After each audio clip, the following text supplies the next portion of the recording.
I've been wanting to do a video on this, man. It's been a lot of, different sides of the coin with two fan bases of Anthony Joshua and Errol Spence Jr. It's been rumors. Well, I mean, I know the people that's saying it, but they call him. They call Anthony Joshua Juicy J, pertaining that he may be on steroids. And I heard that all last year about Juicy J this, Juicy J that.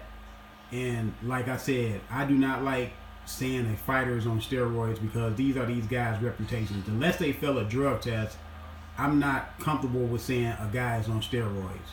I didn't like it when people were saying about Pacquiao because, to my knowledge, Pacquiao had never failed a drug test. To my knowledge, Anthony Joshua has never failed a drug test.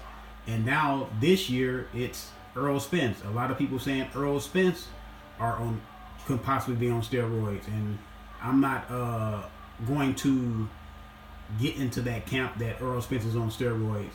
The young man has never failed a drug test. I repeat, the young man has never failed a drug test. So how can you say he's on steroids just by looking at his body? It's a lot of guys, it's a lot of grown men out there, man, that are so enamored with these guys' bodies for some reason. Like, I never really seen this before. Another guy talking about how a guy's body looks and his nipples look and saying he's on steroids. Like, they say that about Errol Spence, like his nipples, something up with his nipples or some crazy stuff, man, that they believe this guy's on steroids.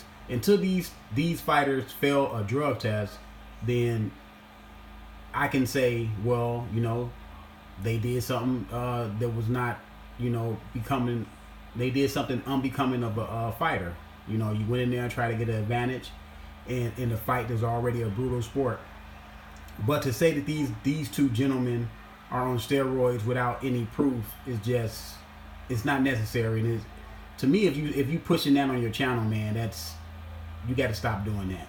You got to stop. I know it was a running joke. They were saying, well, we only calling him Juicy J as a joke. No, man, it's not a joke.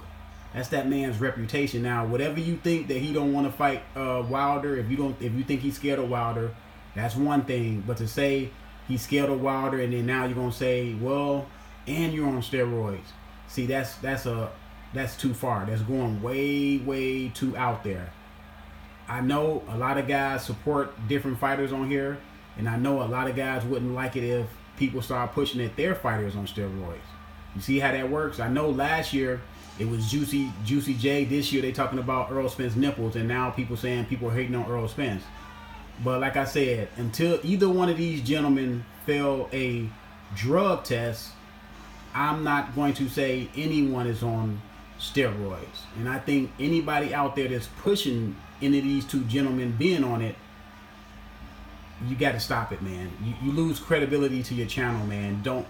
Just because you don't like either one of these guys and you support, you in another camp, and you say, well, I don't like Errol Spence or I don't like Joshua, and now I'm going to start saying they're on steroids. You have to have some credibility. You have to critique them in the ring right now until they fail. If they fail a drug test, then you can start critiquing that. But right now, right now, all you can do is critique what they do in the ring, and their motivations as being one of the great fighters and what they say they want to be. But right now, no, neither one of these guys are on steroids, man. Just stop it. Subscribe to the channel. I'm out.